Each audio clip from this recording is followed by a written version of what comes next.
มิชอบแจ้งเบาะแสร้องเรียนได้ที่สำนักงานปปช1205ร่วมกันสอดส่องดูแลประเทศไทยไร้สินบนคุณได้สิทธิ์กู้เงิน 300,000 บาทหากสนใจคลิกลิงก์นี้ได้เลยอย่าคลิกเด็ดขาดงานพาร์ทไทม์ออนไลน์งานสบายรายได้สูงอย่าเชื่อครับชีวิตจริงไม่มีใครคอยเตือนแบบนี้กลโกงอันแยบยลอีกมากมายของมิจฉาชีพโดยการส่งข้อความโทรศัพท์สายโทรเข้าหลอกส่งพัสดุรวมถึงแอบอ้างเป็นเจ้าหน้าที่รัฐป้องกันอาชญากรรมทางเทคโนโลยีโดยการไม่โลภไม่ตื่นตระหนกกับข้อความชวนให้หวาดกลัวไม่หลงเชื่อใครง่ายๆรู้เท่าทันสื่อไม่ตกเป็นเหยื่อของมิจฉาชีพเพราะผู้สูงอายุเป็นวัยที่มีการเปลี่ยนแปลงในทุกด้านทั้งร่างกายจิตใจสังคมลูกหลานและญาติพี่น้องมีส่วนสำคัญในการช่วยให้ผู้สูงอายุปรับตัวกับความเปลี่ยนแปลงได้อย่างมีความสุขยิ่งขึ้นด้วยความรักความเข้าใจดูแลเอาใจใส่พูดคุยให้เกียรติและเห็นคุณค่าของผู้สูงอายุเพื่อที่ต่างคนต่างวัยจะได้อยู่ร่วมกันอย่างอบอุ่นและมีความสุขเช้านี้ทุกพื้นที่ของกรุงเทพมหานครค่าฝุ่น PM 2.5 เกินค่ามาตรฐานอยู่ในระดับสีแดงส่งผลกระทบต่อสุขภาพและระบบทางเดินหายใจสำนักงานพัฒนาเทคโนโลยีอวกาศและภูมิสารสนเทศองค์การมหาชนหรือจิสดารายงานสถานการณ์ฝุ่น PM 2.5 ด้วยข้อมูลจากดาวเทียมรายชั่วโมงผ่านแอปพลิเคชันเช็คฝุ่นโดยเช้าวันนี้ทุกพื้นที่ของกรุงเทพมหานครมีค่าฝุ่น PM 2.5 ที่ส่งผลกระทบต่อสุขภาพและระบบทางเดินหายใจสีแดงสูงสุดที่เขตหนองแขม 146.5 ไมโครกรัมขณะที่ภาพรวมประเทศไทยพบค่าฝุ่น PM 2.5 เกินค่ามาตรฐานอยู่ในระดับสีแดงส่วนใหญ่อยู่ในภาคกลางและระดับที่เริ่มมีผลกระทบต่อสุขภาพหรือสีส้มกระจายอยู่ทั่วทุกภูมิภาคและจากการคาดการณ์ในอีก3ชั่วโมงข้างหน้าหลายพื้นที่ในกรุงเทพมหานครยังคงมีค่าฝุ่น PM 2.5 ระดับสีแดงส่วนภาพรวมของประเทศยังมีค่าฝุ่นในระดับสีส้มโดยเฉพาะภาคกลางและภาคตะวันออกเฉียงเหนือประชาชนควรสวมหน้ากากตลอดเวลาเมื่ออยู่ในที่โล่งแจ้งเพื่อป้องกันผลกระทบที่อาจตามมาโดยเฉพาะโรคเกี่ยวกับระบบทางเดินหายใจและสามารถติดตามข้อมูลฝุ่น PM 2.5 รายชั่วโมงเพิ่มเติมผ่านแอปพลิเคชันเช็คฝุ่นสามารถดาวน์โหลดได้ทั้งระบบ iOS และ Android จังหวัดประจวบคีรีขันธ์วิเคราะห์ข้อมูลจุดเสี่ยงวิกฤตภัยแล้ง13จุดเตรียมพร้อมช่วยประชาชนในพื้นที่ขาดแคลนน้ำเน้นการแจกจ่ายน้ำเพื่อการอุปโภคบริโภคนายธนวัฒน์เรืองเดชหัวหน้าสำนักงานป้องกันและบรรเทาสาธารณภัยจังหวัดประจวบคีรีขันธ์เปิดเผยว่าจากสถานการณ์ปริมาณน้ำต้นทุนของจังหวัดประจวบคีรีขันธ์ในปีนี้ที่อยู่ในเกณฑ์น้อยได้มีการประชุมหน่วยงานที่เกี่ยวข้องเพื่อติดตามแนวทางการบริหารจัดการน้ำวางแผนเตรียมพร้อมรับสถานการณ์ภัยแล้งโดยได้มีการวิเคราะห์ข้อมูลพื้นที่เสี่ยงประสบปัญหาวิกฤตภัยแล้งขาดแคลนน้ำทั้งหมด13จุดแบ่งเป็นอำเภอหัวหิน4จุดอำเภอ300ยอด2จุดอำเภอเมือง2จุดอำเภอทับสแก2จุดอำเภอบางสะพาน2จุดและอำเภอบางสะพานน้อย1จุดได้มีการเตรียมมาตรการบรรเทาปัญหาเช่นการเตรียมพร้อมเครื่องสูบน้ำขนาด8นิ้วเพื่อใช้ในกรณีฉุกเฉินการจัดรถบรรทุกน้ำออกแจกจ่ายน้ำสำหรับการอุปโภคบริโภคให้แก่ประชาชนในพื้นที่ขาดแคลนนอกจากนี้ยังมีแผนการขุดลอกแหล่งน้ำสำคัญ10แห่งเพื่อเพิ่มประสิทธิภาพการกักเก็บน้ำพร้อมทั้งรณรงค์ให้ประชาชนในพื้นที่ร่วมกันใช้น้ำอย่างประหยัดและเกิดประโยชน์สูงสุดส่งเสริมให้เกษตรกรปลูกพืชใช้น้ำน้อยโดยปัจจุบันอ่างเก็บน้ำหลักทั้ง9อ่างมีปริมาณน้ำรวมกันอยู่ที่43%ของความจุอ่างธนวัฒน์วงศ์วิริยาวณิช สวทประจวบคีรีขันธ์รายงานอำเภอแม่อายจังหวัดเชียงใหม่เชิญชวนคู่รักร่วมกิจกรรมพิเศษในงานโดป้าเดย์วันเพื่อเฉลิมฉลองการจดทะเบียนสมรสเท่าเทียมวันที่23มกราคมนี้นางสลินยาคำพาแก้วในอำเภอแม่อายจังหวัดเชียงใหม่เปิดเผยว่าราชกิจจานุเบกษาได้ประกาศพระราชบัญญัติแก้ไขเพิ่มเติมประมวลกฎหมายแพ่งและพาณิชย์พ.ศ.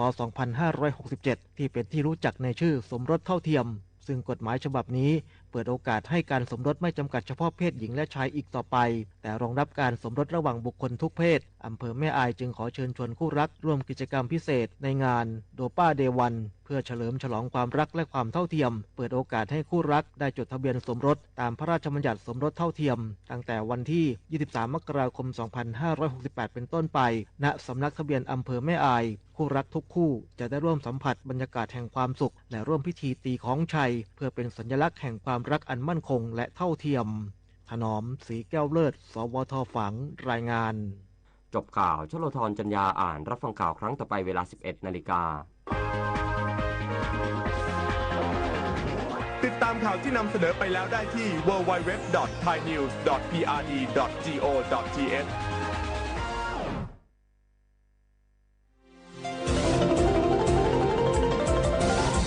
วิทยุแห่งประเทศไทยให้ความรู้คู่ความสุข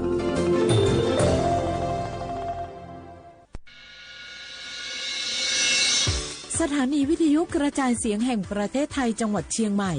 AM 1476 กิโลเฮิรตซ์สถานีวิทยุภาคภาษาชาติพันธุ์แห่งเดียวในประเทศไทยที่มีความทันสมัยเชื่อถือได้สร้างอัตลักษณ์กลุ่มชาติพันธุ์สู่สากล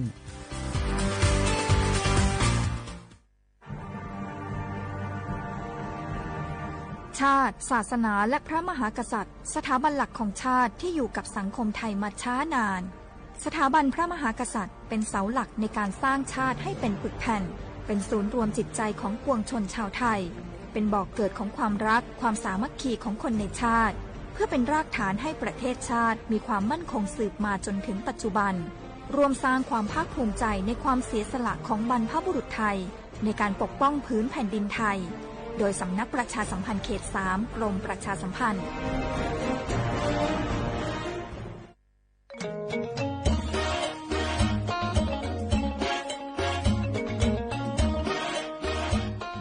ลุง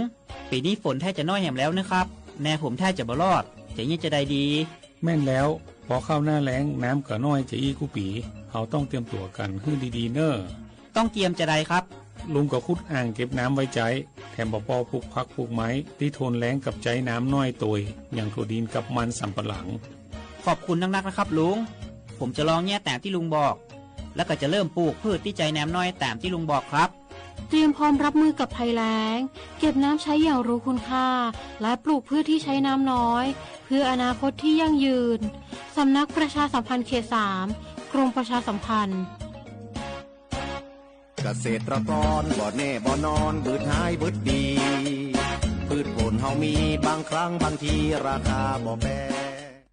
วันนี้รัฐบาลยกระดับบริการสาธารณสุขเพื่อคนไทย30 บาทรักษาทุกที่ด้วยบัตรประชาชนใบเดียวเชื่อมโยงข้อมูลสุขภาพคนไทยตรวจรักษารับยาง่ายสะดวกรวดเร็วไม่ต้องใช้ใบส่งตัวใช้แค่บัตรประชาชนใบเดียวก็รักษาได้พบกับบริการหลากหลายรับยาตรวจเลือดใกล้บ้านไม่ต้องรอทั้งวันที่โรงพยาบาลอีกต่อไปสอบถามเพิ่มเติมโทรสายด่วน1330และทุกช่องทางออนไลน์สปสช.ไผ่มาส่งข้อความอย่างมานี่มันลายไอ้หวันส่งมาจวนกันสมัครงานรายได้ต่อวันเริ่มต้นที่360 บาทฮัลโหลน้องอุ๋ยว่าได้สนใจงานที่ไอ้ส่งไปฮือก็น่าสนอยู่นะรายได้ก็ดีทำที่บ้านก็ได้ตอนนี้ไอ้ก็ส่งไปฮือในกลุ่มไลน์ที่มูว่างานพดละเดี๋ยวก่อนไอ้หวัน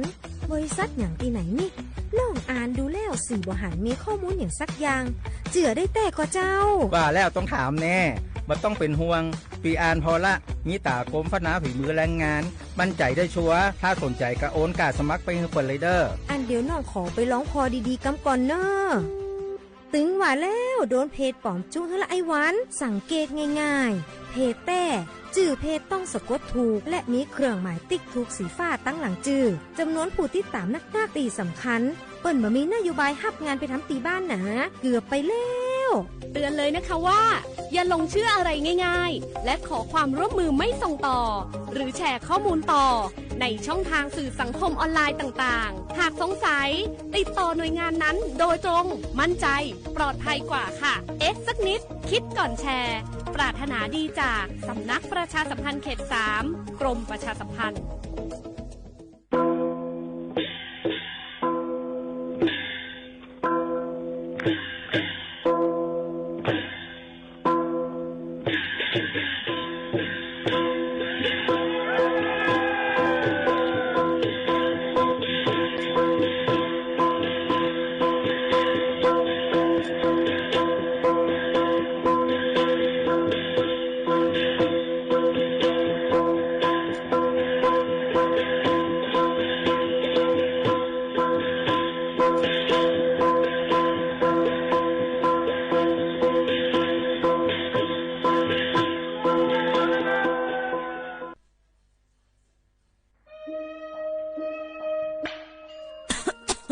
จงว่นเมียนห้าจันล้มถวยเจอเซียนเซิงมันหายกว่าแล้ว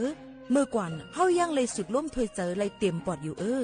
ถึงมามือเหลียวไฟไม่ป่าเถือนเลยหมอกก้อนก้องก้อนโม PM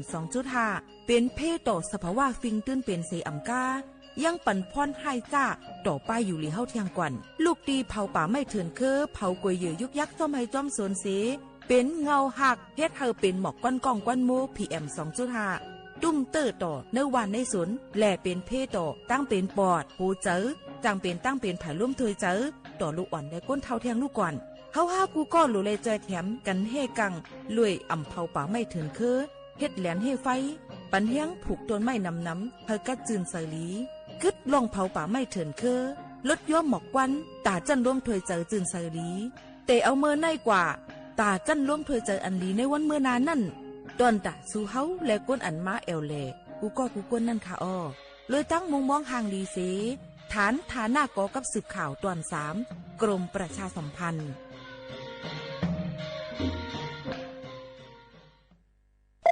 ในซุ้มกว่าสีปองสีแล้วอ่อนก้อยเต้เจ้าเก่าไก่เป็นสังเสก้อยน่ะโปปันซุ้มเสออกไปเต้เจอปันเจ้าเก่านั่นสุดที่นั่นยอง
มื่อซุงค่าเมื่อซุงพี่น้องพุงยินถ่อมเสียงใดดังเสียงกูก็กูเกิลค่ะออทบกันดีห้องปล่อยเสียงสวทเก่งใหม่ AM 1476กิโลเฮิรตซ์ข่าวยาม10 โมงถึง 11 โมงกลางนาและกลางค่ำกูวันค่ะองค์ที่เหตุการณ์เฮาคายอยู่ดีเส้นตั้ง49ประชาสัมพันธ์จ้างการเว้งเก่งใหม่50100กับสืบหมายฝนมาเลยดี0532760007ค่ะออฮับชอมไลดังเรดิโอออมล้ม AM 1476กิโลเฮิรตซ์ด้วยไลดีดังเพจสวทเก่งใหม่ AM 1476กิโลเฮิรตซ์ค่ะเขาโมคาโนนสุภาวันเชื้อสารวินเป็นผู้บุญเผาและผู้จัดรายการอยู่เป็นอุ้ยก็อุ้ยเซปอมปีน้องๆเฮาเขาในค่ะออในตรงการเฮาค้านั่นเด็กคัดเจอออกมาเกี่ยวกับไปลองตั้งหุ่นนำตั้งหันกว้างเพ่งกว้างมาโนถูกเจอเจียมเจอในคัดเจอออกมาฝากเตือนจุถึงปอมปีน้องเฮาเขาแค่ดอกเปิ้ลมุมมองปันแห้งใหญ่นำเซกัม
อ๋อค่ะเฮาค่ะมังยินถ่อมด้วยเกี่ยวกับลองปื้นหู้ดังหันจิคิกจอกคอกเอามายืนแหม่งปันพ่อแม่พี่น้องเฮาเขาค่ะเกี่ยวกับลองตอนการป้ายอยู่ลีเอามาลองสังเฮาค่ะมาหกมาทุบกันในยุ่มยำว่าเตมีนำต้อนพรลีตาพ่อแม่พี่น้องผู้ถ่อมสิงใต้เฮาเขาอำนำก่อเก๋นะคะลายรถตั้งไม่คำเจอล่วงแลไลรับเลยลีตาเดเฮาค่ะเดเขานอนนั่นเฮาเดเฮ็ดซึ่งหื้อในก็ยุ่มไม่ถ่อมไม่ยุ่มยิ่งหมู่เขานุ่นตั้งหมดแล้วในกลุ่มฮัดวานแห่งเก่าค่ะให้ถ่อมไม่เป็นปื้นหู้แก้มโตตอนตาพ่อแม่พี่น้องผู้ถ่อมเฮาเขาค่ะนะไล่ลดตั้งไม่คำเจอล่วงแลรับเลยลีมือเฮาขาดดีกว่าเขานอนนั่นเนี่ยก็เปื้อว่นน้ำคำเจยหลายลองจ้อมนากันอันเฮ็ดมาข้าวเฮ็ดการนั่นสิแลมีลองเจยสุกยุงจ้อมการอันเฮ็ดเย้าสิเจอไปเลยเฮ็ดอำนั้นมีลองตั้งสีเปิงเฮ็ดให้เจ้าเก่านอนรับหยาบในจึงมือในมีล็อกไล่อันจังจอยแก่ไหลให้เจ้าเก่าป้อนนอนรับไหลสีแลอำเป็นตั้งลูตานอนนั่นมาฝากจนถึงพี่น้องผู้ถ่อมเฮาเขาอยู่ค่ะข้อที่1ค่ะอำลีกินน้ำอันมีถัดคาเฟอีนจงรู้จักถัดคาเฟอีนค่ะเหมือนเสียงหนังว่ามีกาแฟที่มีถัดคาเฟอีนน้ำโคคาโคล่าเดมีจังใจค่ะก็เปิ้นนั้นแหละถัดเมาอันป้าในกาแฟเนื้อน้ำหนึ่งดีเกสุดมันนั่นมันเดจังเพราะว่ามันมีเนี่ยซึ่งมันเดจังเฮ็ดให้เฮาขาคันตารับคันตานอนเนี่ยใจสั่นซะในก็จังเป็นไรมื้อหนังยิ่งโมคาโนในกินกาแฟอำไรค่ะนะเฮ็ดอย่างล่ะในถูกแม่นจ้อมกาแฟค่ะกินอำไรใจสั่นค่ะนะเอาค่ะอันที่เนี่ยก็เพราะว่าเฮาค่ะกินกว่าอันมีถาดคาเฟอีนในนั้นในที่สุดมัน4ชั่วโมงนาทีเขานอนนั่นสังว่าจำเป็นลำลองในได้ตักได้เลยกินจึงถูกลีกินล้นเหลือหมอก2ก๊อกค่ะอย่าไปกินเมื่อเฮาค่ะได้ลัก4ชั่วโมงเนี่ยอย่าไปกินอันเป็นถาดคาเฟอีนจึงหนังไหนค่ะเมื่อเฮาค่ะได้นอนกูคานตาลับคานตานอนเคลับเคนอนตาตั้งติ๊กซิกนี่ค่ะเนาะนั่นเดียวค่ะสังว่ามันตึมพ่องหรือไรเนี่ยก็ตักได้เลยกินปันอย่าไปให้ป่น2ก๊อกนี่ค่ะอันที่2ค่ะปิกแฮนด์โฟนปิกโทรศัพท์นาเตเขานอนหนังฮือเตอมีเผยกับสืบมานั่นมือเขาขาดเตนอนรับนั่นนี่ค่ะกลับมา11-12 โมงกลางคืนหนูก็ตลาดลงมาเลยค่ะเนาะมันสุกซากไว้หนังเก่าค่ะอันก้นแต่เด็กกับสืบนั่นก็หลูเลยหูข้าวยามหรือนั่นก็สังว่ามีลองหลำลองคองเจอเนี่ยก็กับสืบหากันเลยอยู่หนังเก่าเนี่ยค่ะอันที่3ค่ะหลูเลยเลือกเอามอนหูอันเฮ็ดให้เฮาข่าววนว่ามันหับห้องหมอนลำคอขาเนี่ยมันเมียนเอาลีค่ะนะตื่นมากก็คอขาเตอำเจ็บหรือเลยเลือกเอาหมอนโฮลีอำเจ้ามอนโฮแข็งป่นตีก็ไหลอ่อนน่ะป่นตีก็อำไหลนี่นั่นค่ะหมอนโฮก็ลำลองเหมือนกันตอนตาตีนวลเนี่ยก็หมอนโฮบางอันเนี่ยเพราะว่าค่ะหมอนอ่อนเนี่ยเพียวอำนั้นก็แข็งเนี่ยเพียวมันได้จังให้ได้คอขาเจ็บคอคัดจังไหนก็จังเป็นไรค่ะก็นั้นเลยที่ให้ได้เฮาขานอนรับหยาบค่ะแทงคอนึงค่ะข้อที่4ปืดปันเพ่งความมอยนอนลอยเพ่งความอันอ้วนๆอ่อนๆมันนั่นค่ะถ่อมหนังสาลมเจอลีหนังหือปฏิเฮ็ดให้ฮู้เมียนว่าลดตั้งไม่เจยเฮาขาออกแปดเพ่งละลายมีผู้ห้องลอยๆนั้นก็ถ่อมเพ่งความอันเจ้าเก่าทรงถ่อมนั่นก็เลยเหมือนกันในค่ะนะข้อที่5ค่ะเสียงไฟก็ลำลองเหมือนกันค่ะนะนาเตนอนดูเลยคัดเจอปืดปันเสียงไฟอ่อนเฮือแม่งนั้นก็ไฟสีเหลืองหมักจอกค่ะมันเดจังเฮ็ดให้ลูกหวยตาเฮานั้นมุ่นเมเสียงอันด้วยหันเลยลีเอ็นตาเฮาก็เหตุการณ์ลงไหลวายปิกไฟเสนอนเฮาเตรับไหลสาลมใจลีขึ้นค่ะอย่าไปเปิดไฟแจงเลี้ยงป่นตีแหนมเผียวนั่นค่ะนะมันเดจังเฮ็ดให้เฮาค่ะอำจังรับอำจังนอนค่ะข้อที่6ค่ะมือเฮาขาเตนอนใส่เสื้อโคอันลมลีเลือกใส่โคนอนอันเป็นภาษาลมเจออำใจว่าฮิตกับโคกินหวานจังไหนคะเนาะกำไตได้ว่าโคกินน่ะกินหยาบคันใจเตียงกับขนาดความอังกฤษว่าจีนนะคะเนาะมันก็มีค่ะอำนั้นก็ไปใส่อันนาป่นเลยเนี่ยเพียวป้อเฮาป้อถูกจ้อมหนังอายร่วมพิมพ์พร้อมเฮินตีนอนเฮาถูกดีใส่ชุดชั้นในยามนอนเนี่ยค่ะเหมือนหนังว่าถูกดีใส่โคจันตั้งในนั่นค่ะเนาะไปเป็นนางยิ่งก็ใส่บันเสื้อโคอันลมใจก้นใจก็ใส่เสื้อโคอันลายลมใจมันเนี่ยค่ะถูกดีใส่บันเจ้านั้นเดี๋ยวก็ป้อเป็นนางยิ่งในเพิ่มเติมปันแทงอิดอ่อนนึงค่ะกันต้อเฮค่ะเราเนาะถ่อมไว้ค่ะเนาะก็เสื้อป้าเสื้อปิดนมเสื้อป้านั่นค่ะเสื้ออันเนาะ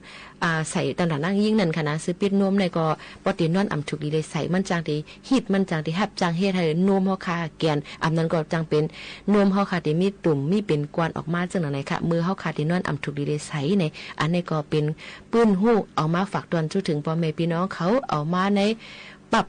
ชีวจิตในปรับหลีกไทยเขา อันนึงเนี่ยค่ะเอามาฝากตอนถึงพ่อแม่พี่น้องเขาหยุ่มอย่ามาพ่อแม่พี่น้องเขาเดี๋ยวอะไรยินถ่อมก็เดี๋ยวเป็นลองตั้งลีกันกว่าสึกยินถ่อมด้วยเสเฮาเป็นปืนหูตั้งหันตอนตาพ่อแม่พี่น้องเขาในค่ะ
ขาวคุกจะได้ไกลใจถึงก่อนเป็นเมียเจ้าเกจูเสียอมกาอีกปารังเมียเจ้ากูตีจานเป็นเมียในเมืองกวนของพดปุ่นยังเสียงในก็อะไรหับยินถึงเพียงขันในขาวเตบักปันชื่อของวาลังกานำความเมียสอนในขาว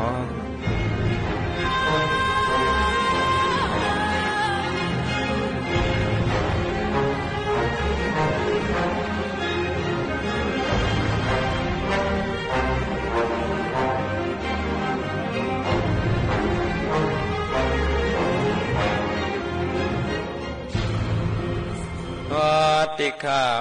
ติขาย้อนยุกมือไว้สากุ้งมุนดีพุงเงามาตาปีจุอูออกปลอเมเฮาสอนอ่อนกันเฮ็ดมาหลายขาหลายเปลืองยับเปรตเจหลายก็เมียมปันขี่ตกมองจักส่องลูกยิงลูกชายเลยอยู่เปียวเกิดมีก็เพียงพอดีเจอวันละกินตวนมีผมเป็นกินยามนอนไม่ใจจำลูกยิงลูกชายกูตีกูเตียงวันเมืองตีไก่ก็โยปีฮีเมียนวังในปวัติใส่ซับใส่ลูกยาวเทียามาลูกที่เป็นสังกามีก็ยังหักยังดูลำเปียงซิมตัวรู้ว่าอันวังก็กากินเหล้าวังก็กาสูยาวังก็กาต่อวังก็กาล่วงวังจ้าก็กาลักว่าเป็นพวกคนจวนผู้ไหลมาเนว่าใจเก่าในพิษเย้าเมียยังว่าพิษมีที่ว่าใจไอ้คนดีมีสุขมีสิวเจอปั่นลูกยิงลูกใจให้พอเลยอยู่เปียวมีในหักเขาเย้าเสียข่าวังปอกนายมีเฮือหน่ะมีความเย็นขำกันทำไข่ปันลูกหูในกลางเจอมีวังปอกม้าก็มีก็ตุกข้ากินเสียก็กับคือทั้งหรือกินตอนวังปอกยามกินยามนอนพวกคำหนูยิงลูกใจไปรับเย้าเสียข่ามีทั้งมอยรับตา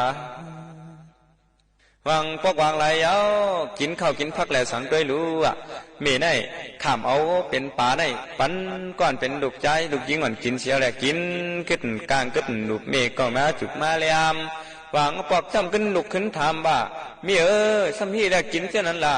มีเจ้าก็ตอบมาว่ากินละลูกกินเนื้อมันเฮปีกินเนื้อเทียนหวานขึ้นโหปามีก็เลี้ยมกินนี่ก็ว่ามีฮักลูกหนาวเหลือเปียงมีฮอดบอกเชียงว่ากินละมันหวานเนื้อมันลูกมีใครกินกังมีใครกินลูกตีเต้เมียวดูเฮาอำฮัดกินบางพวกนักนกดินนกซ้ายปันลูกยิงลูกใจกินบางพวกนกดินมีก็เก็บกินเก็บเน่บางพวกตั้งทุกข้าในเดี๋ยวมันเมฆผู้เจ้าคาเทบอกปากแรงกาปันกวนเจถามพี่น้องไตที่ไหนผู้กวนถามเฮาคาตางน้ำโย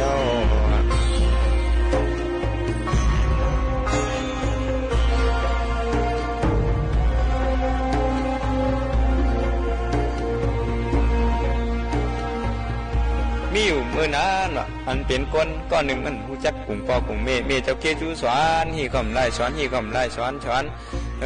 ถึงหน้าวันหนึ่งมามันก็สอนระยะออกวันออกเมืองกะขามีลูกมีลางเจ้าก็มันมีลูกมาให้นะวะก็มันลูกทำใครเมียวกะเมียวมาเลี้ยงไว้เอาปลาได้วืดจับเมียวดูเคยมันเมียวกินเมียวก่อนนะไงอยากเคยลูกมันกินอิ่มเมียวขึ้นนั้นจับหมดจับบันมีมันก็เลี้ยมกินก็มันมีมันเลี้ยมกินน้ำวนถึงเมียเจ้าเกจูมันก็ไปฮัดบอกถึงมาแทงวันหนึ่งมันก็โหนเลยสมันวืดกว่าล้างคางเฮือนนั่นมันเป็นตองมันนั่นเมียวอันเจ้านั่นมีวันไหนกะเก็บเล่จำตองอันเมียเจ้านั่นกะหิมอ่ะมีมันก็ปันเล่ปันหิมเมียมือเราก็เรียกนั่นเนาะมีเจ้าเกจูอันไหนเมื่อเรากินข้าวใหม่ปลานั่นในสังหมายปันกำข้าวใหม่กำข้าวดีสุกสี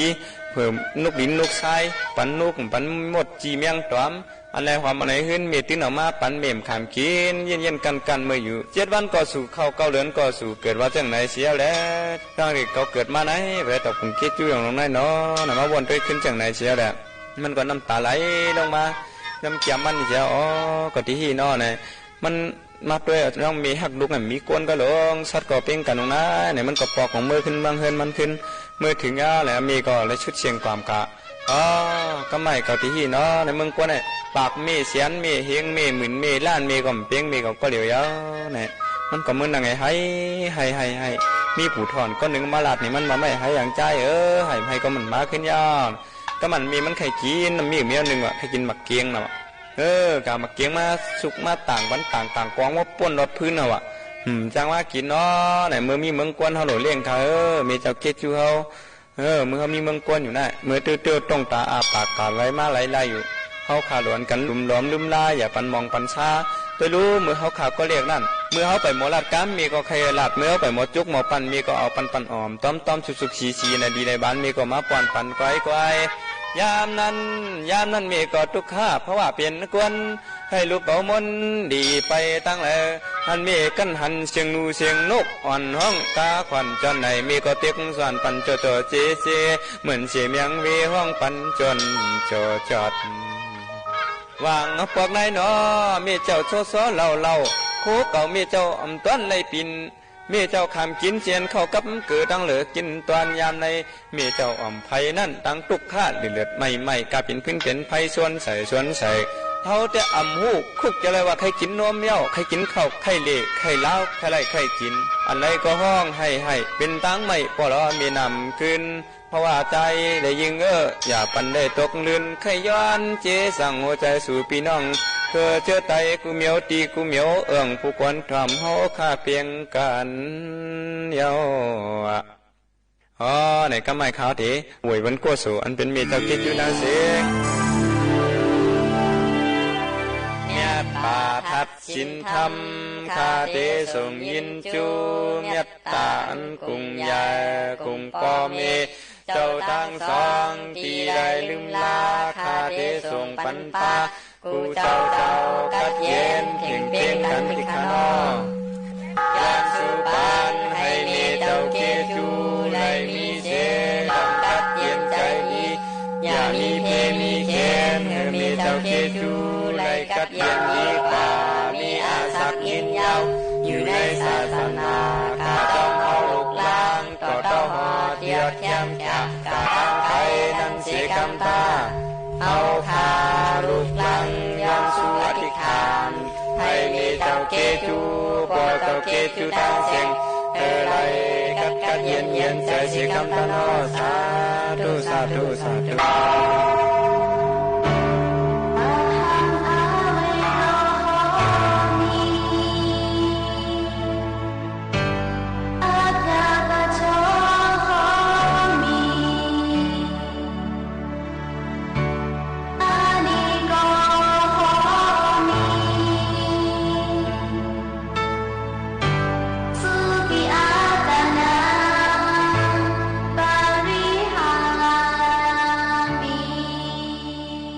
ปัญญาตาพอมีเห็นพอมีเสาสร้างสองในกะดีเย็นดีพอมีร่างเสียงในเมืองคงกังที่ได้ทำร่วมกันในก็เต็มมันเต็มพีเต็มสารเต็มสัตเต็มกวน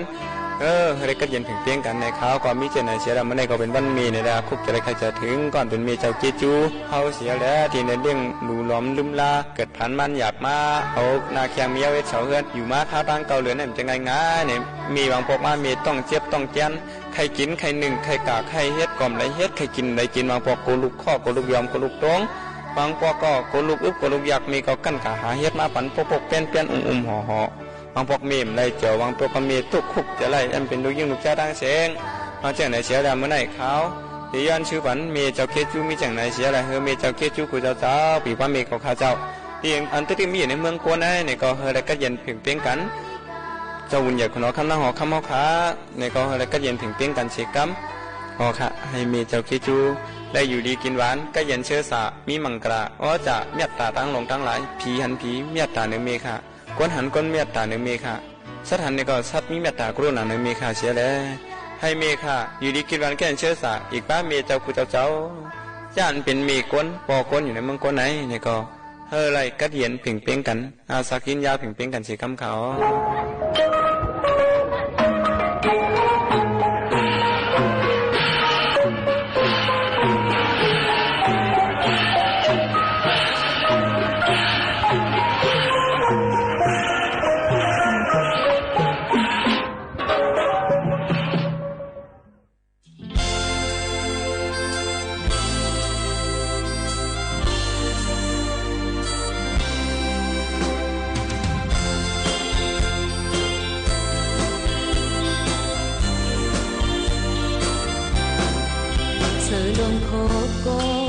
có hư mò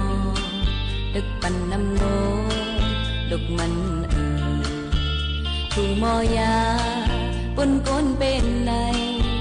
chấm tì tai si có ya tăng mong ta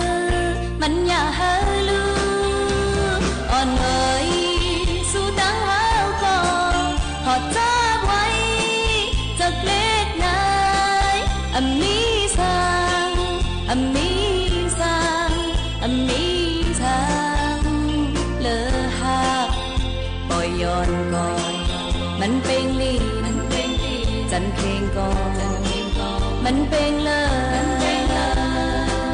ตั้งหักก็นางมีมาเลอใจ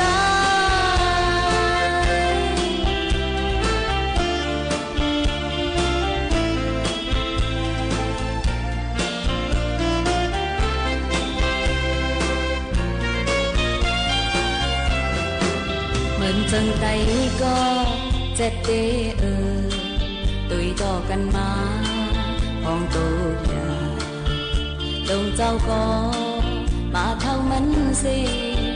อ่อนเฮาไหลตายจอมกันในย้อนสู่ตองแป้งกันนานยาอ่อนน้อยสู่ตั้งหาก็ขอจ้าไว้จากเล็กนายมีสังมีสังมีสังเลอหัก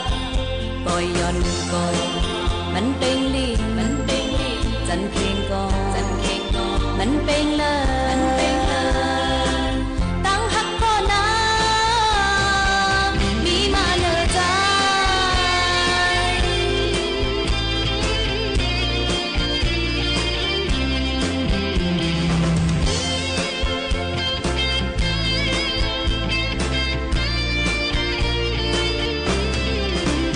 หามาคื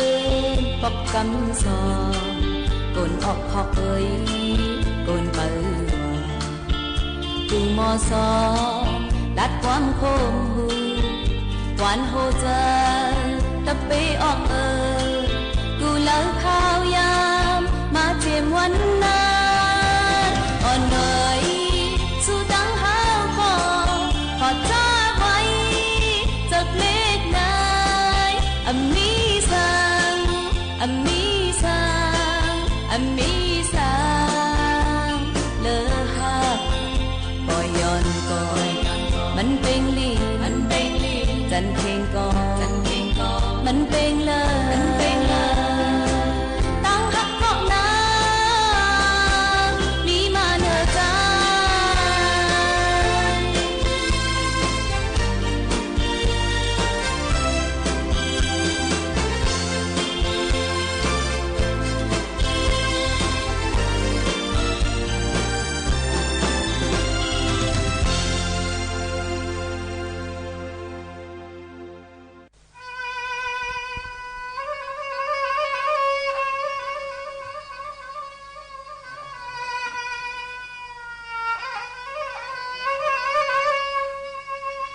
นี่เป็นว่านุ่งปันยายันมองหนอลุยิงปันปริปังสองนอน้องตึงมา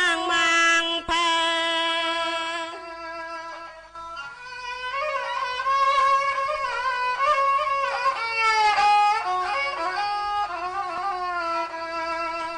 นอนเปียวตึงมางพื้นหลัดความหาติเมอไกลละนอลุยิงปันปรินอนสันปางสังวมพาพองมนุนเนนี่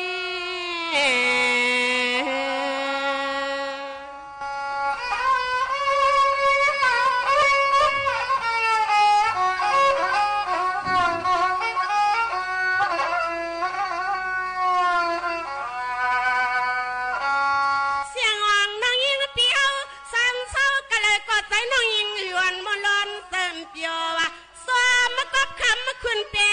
น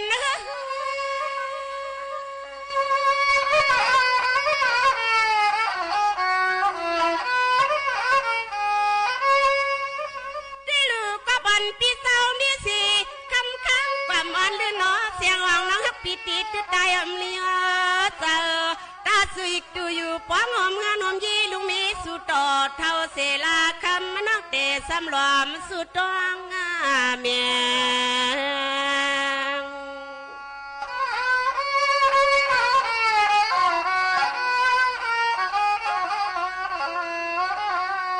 เ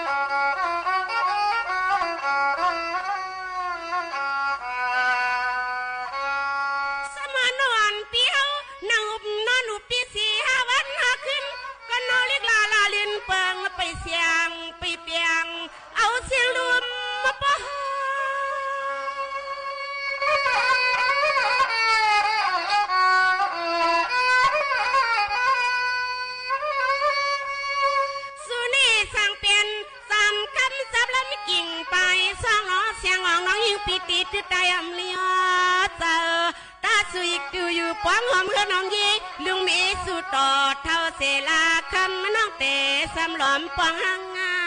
กามโนจัดป่านในเฮาไว้ปั่นดูยิงเปิ้นเมื่อจำตายละมากาม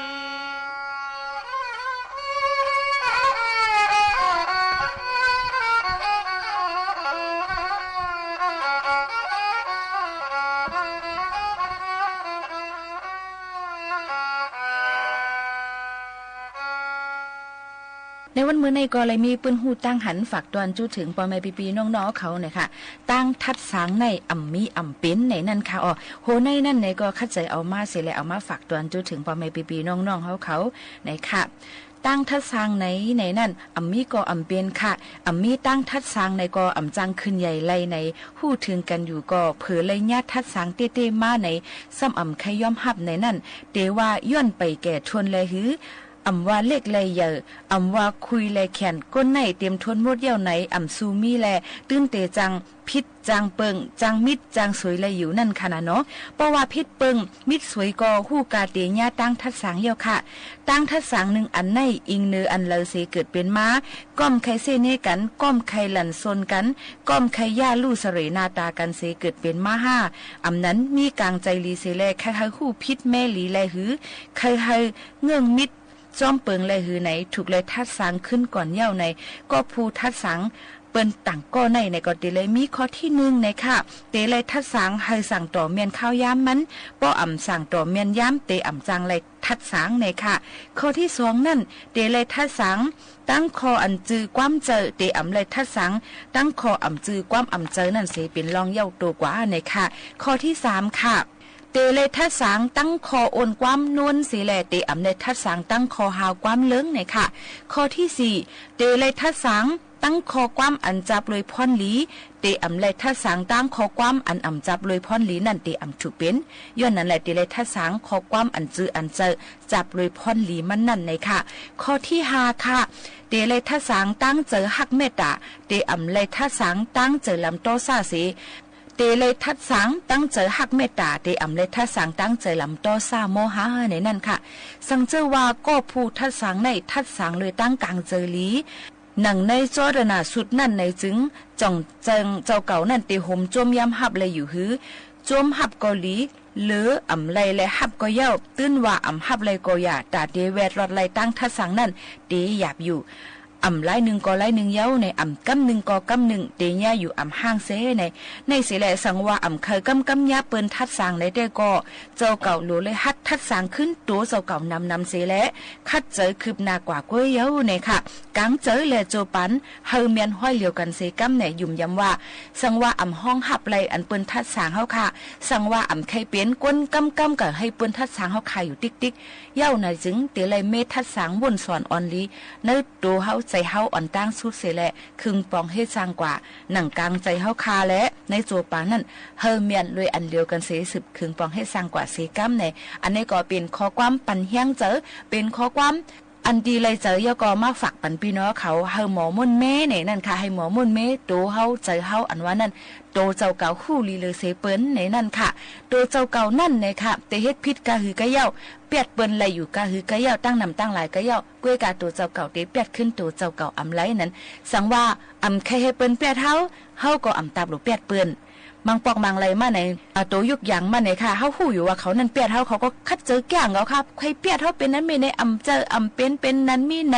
ก้วยกะว่าอันนั้นฮู้อยู่นั่นเฮาเฮ่อต่างเขาค่ะเฮ่อจึงอยู่ล่ะในเฮ่อว่าสู่อำเฮ่อฮาอันสู่มาคัดเจอเปียดเฮานั่นในดิเตียงฮู้ว่าเขาเปียดเฮานั่นน่ะค่ะย้อนนั่นแหละตัวเจ้าเก่าเต็กขึ้นเลยทัดสางขึ้นตัวเจ้าเก่าลีเอาข้าวยามอันมีนั่นเสิแลหมอว่นสอนหันถึงลองลีเส10ครึ่งปองให้สร้างกว่าเซกัมในอันนี้ก็เป็นปอดอ่อนตอนนึงเอามาฝากตอนจุดถึงพี่น้องเขาให้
เนาะเขาค่ะเฮาค่ะอยู่เป็นอ้อยก็อ้อยเสกันข้าวยำจำมดจำเซ็งค่ะเนาะเดย้อนผัดยันปอหน่อยพี่น้องเขาเมื่อกว่าก่อนส่งขึ้นมาหบมาทบจอมปอใหม่พี่น้องเขาแทงอย่าลืมค่ะโฟลที่ตามไลน์ในค่ะที่สวทเก้งใหม่ AM 1476 kHz และทั้งแฟนเพจ Facebook สวทเก้งใหม่ AM 1476 kHz ข่าวยำ10 ถึง 11 โมงต่างในรายการคำซ้อมข่าวหมู่ข่าวน้นข่าวอ้อตอนด่านในวันมื้อนี้ยินส้มขอบใจถึงกูก็ที่ไว้เข้ายามมีกาขันมาถ่อมจำขันเสียอำกาย้อนสู้ปันทะเลอยู่ลีกินหวานกลางอย่างเพ่เขียนกันกูก็กูเกินค่ะขอบใจ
จังหวัดสำนักงานจัดหางานกรุงเทพมหานครพื้นที่ 1-10 สายด่วนกระทรวงแรงงานโทร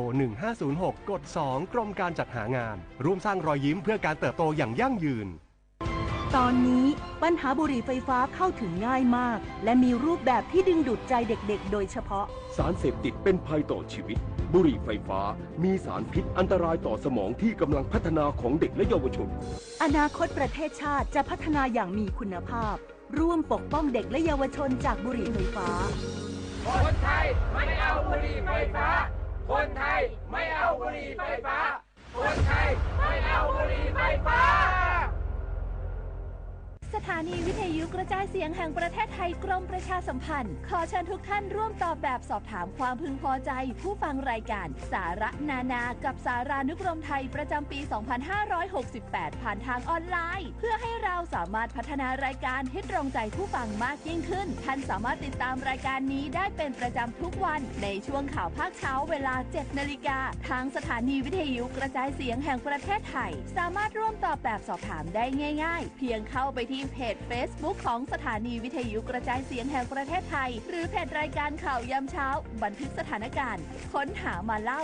และหมุนตามวันพร้อมลุ้นรับของที่ระลึกสุดพิเศษจากเราโดยจะประกาศผลผู้โชคดีในเดือนพฤษภาคม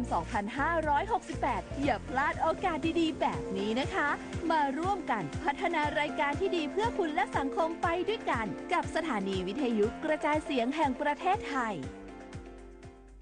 รัฐมนตรีช่วยว่าการกระทรวงการคลังคาดว่าจะสามารถเริ่มจ่ายเงิน 10,000 บาทโครงการกระตุ้นเศรษฐกิจเฟส 3 ช่วงเดือนมีนาคมถึงเมษายนนี้นายจุลพันธ์ อมรวิวัฒน์รัฐมนตรีช่วยว่าการกระทรวงการคลังกล่าวถึงโครงการกระตุ้นเศรษฐกิจหรือเงินดิจิทัลวอลเล็ตเฟส 3 โดยคาดว่าการจ่ายเงินจะอยู่ในช่วงเดือนมีนาคมถึงเมษายนนี้เนื่องจากขณะนี้อยู่ระหว่างการพัฒนาระบบซึ่งระบบน่าจะพร้อมทดสอบในช่วงเดือนกุมภาพันธ์ถึงมีนาคมหากมีความพร้อมในไตรมาสที่ 2 จะดำเนินการได้ดังนั้นกำลังทำงานให้เร็วที่สุดส่วนกลุ่มผู้ลงทะเบียนแบบไม่มีสมาร์ทโฟนยังยืนยันว่าจะมีการทำต่อแต่ยังไม่ได้กำหนดต้องรอขั้นตอนทางกฎหมายให้ครบถ้วนก่อนส่วนกรณีที่มีผู้ตกหล่นสิทธิ์ในเฟส 2 จำนวน 20,000 คนยังสามารถดำเนินการได้อีกหรือไม่นายจุลพันธ์กล่าวว่าไม่ได้ตัดสิทธิ์ ส่วนหลักคือเสียชีวิตราว 17,000 คนส่วนที่เหลือเป็นรายละเอียดอื่นๆซึ่งจะไม่ได้รับสิทธิ์ในรอบนี้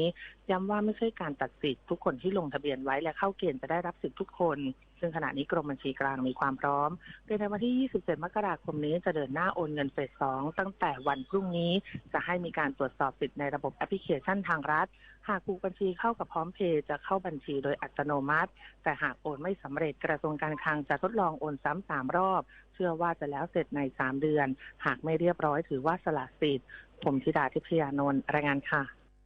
จังหวัดนครสวรรค์ระดมประชาชนจิตอาสาร่วมกันทำแนวกันไฟระยะทางกว่า30กิโลเมตรช่วยลดการเกิดไฟป่าและปัญหาฝุ่นละอองขนาดเล็ก PM 2.5 ชาวบ้านตำบลปางสวรรค์และจิตอาสาของอำเภอชุมตาบงจังหวัดนครสวรรค์กว่า300คนได้นำรถไถที่ใช้ในการเกษตรเข้าร่วมทำแนวกันไฟระยะทางกว่า30กิโลเมตรหวังลดการเกิดไฟป่าและลดค่าฝุ่นละอองขนาดเล็กหรือ PM 2.5 ในพื้นที่โดยนายสุนทรรอดพุ่มนายกองค์การบริหารส่วนตำบลปางสวรรค์เปิดเผยว่าชุมชนในพื้นที่ตำบลปางสวรรค์เป็นป่ารอยต่อระหว่างป่าแม่วงของนครสวรรค์และป่าห้วยขาแข้งของอุทัยธานีในช่วงหน้าแล้งของทุกปีจะเกิดปัญหาไฟป่าสร้างความเสียหายหลายจุดทั้งในป่าชุมชนและป่าบนภูเขาส่งผลกระทบต่อทรัพยากรป่าไม้สัตว์ป่าและประชาชนขณะเดียวกันได้ก่อให้เกิดปัญหาฝุ่นละอองขนาดเล็กที่เกิดจากควันไฟเกิดอันตรายต่อสุขภาพของประชาชนจึงได้ทำแนวกันไฟและประชาสัมพันธ์ให้พี่น้องประชาชนที่อยู่ในเขตป่าไม่ให้จุดไฟหรือเผาป่าเพื่อเป็นการป้องกันการเกิดไฟป่าในพื้นที่ด้วยเพชรไทยเกิดโชติ สวท.นครสวรรค์รายงานนายกรัฐมนตรีกัมพูชาระบุว่ารัฐบาลกัมพูชาไม่มีส่วนเกี่ยวข้องกับการลอบสังหารสมาชิกพรรคฝ่ายค้านสำนักข่าวต่างประเทศรายงานโดยอ้างการเปิดเผยของสมเด็จมหาบวรธิบดีฮุนมาแนตระหว่างลงพื้นที่ปฏิบัติภารกิจในจังหวัดโพธิสัตว์ทางตะวันตกของกัมพูชาเมื่อวันจันทร์ที่ผ่านมาที่ระบุว่ารัฐบาลกัมพูชาและสมเด็จอัครมหาเสนาบดีเดโชฮุนเซนผู้เป็นบิดาของเขาไม่มีส่วนเกี่ยวข้องกับเหตุการณ์ลอบสังหารนายลิมกิมยานักการเมืองฝ่ายค้านกัมพูชาที่ประเทศไทยเมื่อวันที่7 มกราคมที่ผ่านมาแต่อย่างใดและขอประณามอย่างรุนแรงต่อการลอบสังหารครั้งนี้นายกรัฐมนตรีฮุนมาแนตยังกล่าวเพิ่มเติมว่ารัฐบาลกัมพูชาถูกกล่าวหาอย่างไม่เป็นธรรมและต้องการทราบแรงจูงใจของการก่อเหตุลอบสังหารครั้งนี้พร้อมเน้นย้ำว่าพรรคฝ่ายค้านพยายามทำให้การลอบสังหารนายลิมกิมยาเป็นผลประโยชน์ทางการเมืองทั้งนี้ความเคลื่อนไหวดังกล่าวถือเป็นครั้งแรกที่นายกรัฐมนตรีฮุนมาแนตออกมาแสดงความคิดเห็นเกี่ยวกับเหตุการณ์ลอบสังหารนายลิมกิมยาจบข่าวคณิษฐายิ้มดีอ่านรับฟังข่าวครั้งต่อไปเวลา 12 นาฬิกาค่ะติดตามข่าวที่นำเสนอไปแล้วได้ที่ www.thainews.prd.